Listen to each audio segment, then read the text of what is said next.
नमस्कार मित्रांनो, स्वागत आहे तुमचं पुन्हा एका नवीन अशा रोमॅन्टिक लव्ह स्टोरीमध्ये. तर मग चला सुरुवात करूयात आजच्या या भागाला. नीलला भेटून सपना आणि शर्विल घरी निघाले. निशा तिथेच थांबली. ही मुलगी जेव्हापासून घरात आली आहे ना, सगळं वाईटच घडत आहे. अपशकुनी कुठली, सपना बडबडत होती. यात आर्याचा काही दोष नाही, शर्विल बोलला. तू तर बोलूच नकोस. मला काही दिसत नाही का तू तिच्याकडे झुकत चाललायस? त्या मुलीच्या रूपाची जादू चढली आहे तुझ्यावर. मॉम, नीलनं तिच्यावर काल जबरदस्ती करण्याचा प्रयत्न केला, शर्विल बोलला. आणि ते ऐकून सपना शॉक झाली. आणि मग शर्विलनं तिला घडलेला सगळा प्रकार सांगितला. म्हणून मी निर्णय घेतलाय की आर्या माझ्यासोबत राहील. म्हणजे तू नीलचा ॲक्सिडेंट? हो, मीच सांगितलं होतं. त्याला त्याच्या कृत्याची शिक्षा मिळाली. I can't believe it. त्या काल आलेल्या मुलीसाठी तू तुझ्या भावासोबत असं वागलास? नील तुझा भाऊ आहे आणि ती मुलगी दुश्मन. त्या मुलीच्या बापानं माझ्यासोबत काय केलंय हे विसरलास? मी काहीही विसरलेलं नाही. नीलला त्याच्या वागण्याची शिक्षा मिळाली. बोलता बोलता त्यांची गाडी मॅन्शनच्या आत आली. सपना रागानं लाल गुंद होत आत आली. शर्विल तिच्या मागे मागे येत होता. आर्या आणि यास्मिन डायनिंग टेबलवर बसून बोलत होत्या. त्यांना पाहून त्या उभ्या राहिल्या. मॉम. शट अप शर्विल, खूप चूक केलीस तू. तुला माहीत आहे ना नीलवर माझा किती जीव आहे.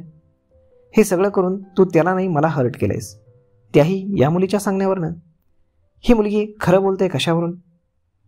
व्हॉट्स रॉंग विथ यू मॉम?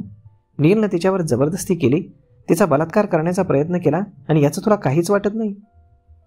माझा नील असं कधीच करू शकत नाही. ही मुलगी खोटं बोलतीये, सपना आर्याकडे पाहत रागानं बोलली. शर्विलनं आर्याचा हात पकडला आणि तिला सपनासमोर उभं केलं. बघ हिच्याकडे, हे निशाण पहा. त्याने तिच्या अंगावरील ओढणी बाजूला करून तिच्या गळ्यावरील मानेवरील नीलच्या दातांचे निशाण दाखवले. ते पाहून यास्मिन सुद्धा शॉक झाली. तिच्या डोळ्यात पाणी आलं, पण सपनाला मात्र किंचितही तिच्याबद्दल सहानुभूती वाटली नाही. आता तरी पटलं ना की हे त्यानंच केलंय, शर्विल बोलला. अजिबात नाही. नील स्वतःहून असं कधीच करणार नाही. माझी खात्री आहे नक्कीच या मुलीनं त्याला गळ घातली असेल. हिनं स्वतःहून त्याला असं करण्यासाठी उचकवलं असेल. बस, आर्या रागानं बोलली आणि शर्विल आणि सपना तिच्याकडे पाहू लागले. तुम्ही एक स्त्री असून दुसऱ्या स्त्रीबद्दल असं कसं बोलू शकता? मला माहीत आहे मी तुम्हाला आवडत नाही, त्यामुळे मीच चुकीची असं होत नाही ना. तुमचा माझ्यावर विश्वास नाही, परंतु शर्विल तर तुमचा मुलगा आहे ना, तुम्हाला त्याच्यावरही विश्वास नाही? आर्यानं प्रश्न केला आणि शर्विल सुद्धा सपनाकडे पाहू लागला.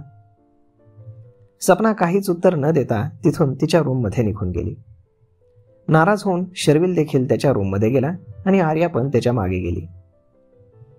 दिस इज युअर मॉम, जिला स्वतःच्या मुलापेक्षा दुसऱ्याचा मुलगा प्रिय आहे. स्वतःच्या मुलापेक्षा दुसऱ्याच्या मुलाची काळजी करते. कोणती आई आपल्या मुलासोबत असा सावत्र व्यवहार करते? काय नाही केलंस तू तिच्यासाठी? तिच्या सगळ्या इच्छा पूर्ण करत आलायस, त्यांचा मान सन्मान जपत आलायस. सत्य जाणून न घेता माझ्या फॅमिलीला बर्बाद करायला निघालायस. प्लीज स्टॉप, शर्विल रागात बोलला. त्याला आता आर्याचं बोलणं पटत तर होतं, परंतु मन मात्र मानायला तयार नव्हतं. मला तर वाटतं तू नाही, नीलच त्यांचा मुलगा आहे. स्वतःच्या स्वार्थासाठी त्या तुझा फक्त वापर करून घेत आहेत. एक मोहरा आहेस तू त्यांच्यासाठी. त्यांच्या हातातील कटपुतली आहेस. दोरी खेचतात आणि तू नाचतोस.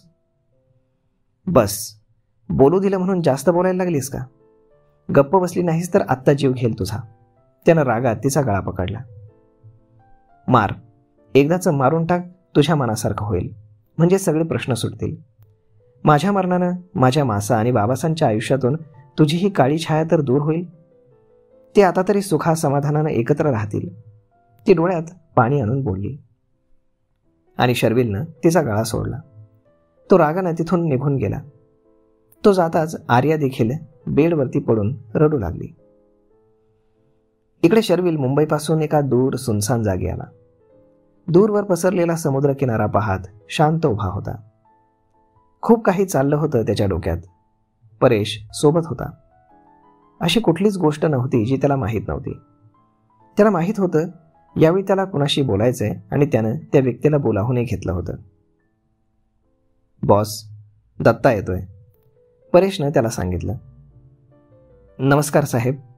दत्ता शर्विलला कोपरापासून नमस्कार करत बोलला. शर्विलनं वळून पाहिलं. तुमचा निरोप मिळाला आणि हातातली सगळी कामं बाजूला टाकून तुमच्या सेवेत हजर झालो. बोला, कुणाची जन्मकुंडली काढू? तो बोलला. सपना जोशी. शर्विल अतिशय शांत आवाजात आणि निर्विकार चेहऱ्यानं त्याच्याकडे पाहत बोलला. ते ऐकून परेश आणि दत्ता शॉक झाले आणि एकमेकांना पाहून शर्विलकडे पाहत होते. शर्विल अजूनही समुद्राकडेच पाहत होता.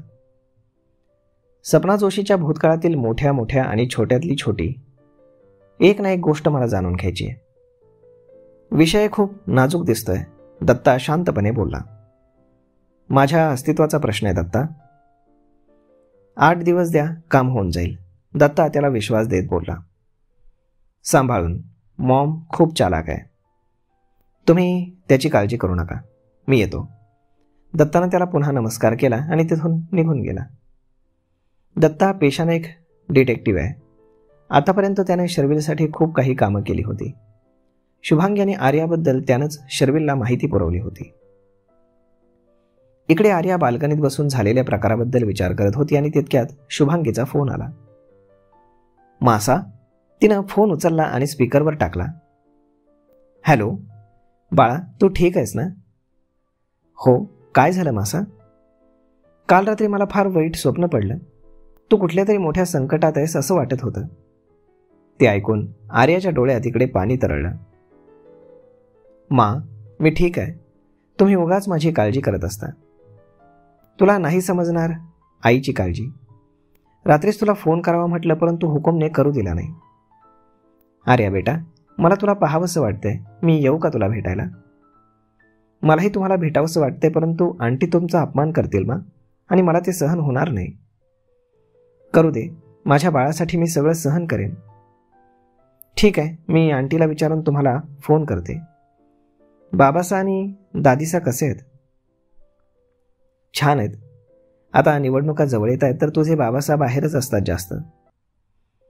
बाबासा नक्कीच आमदार होणार. हो, लोकांचं प्रेम आणि त्यांची साथ तर आहे त्यांना. हुकुम नेहमी इतरांच्या मदतीसाठी तयार असतात. सगळ्यांचा खूप विश्वास आहे त्यांच्यावर. तितक्यात शर्विल तिला रूममध्ये फिरताना दिसला. ती फोनवर बोलत होती तेव्हाच तो आला. मासा, मी तुमच्याशी नंतर बोलते. चालेल?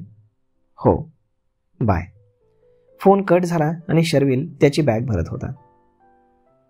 तू कुठे जातोयस? तिने विचारलं तर तो काहीच बोलला नाही. शर्विल, मी तुझ्याशी बोलतीये. तू बाहेर जातोयस का? तिनं पुन्हा विचारलं. हो, बँगलोरला. कधी येणार? माहीत नाही. व्हॉट?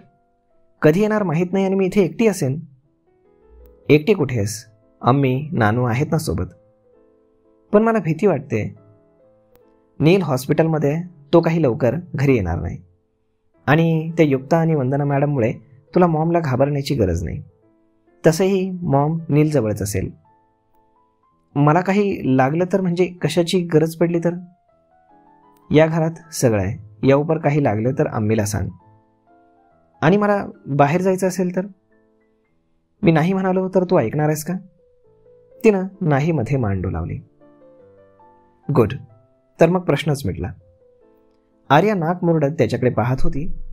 त्यानं बॅग पॅक केली आणि तो निघाला. 2 पावलं पुढे जाऊन तो पुन्हा मागे आला. हे कार्ड घे. तुला काही लागलं तर घेऊ शकतेस. आणि तुला बाहेर जायचं असेल, मासांना भेटायचं असेल तर जा, पण वेळेत घरी ये. मॉम काही बोलणार नाही. असं म्हणून तो रूमच्या बाहेर निघून गेला. याला अचानक काय झालं? माझ्यावर इतका मेहरबान कसा झाला? ती विचारात पडली.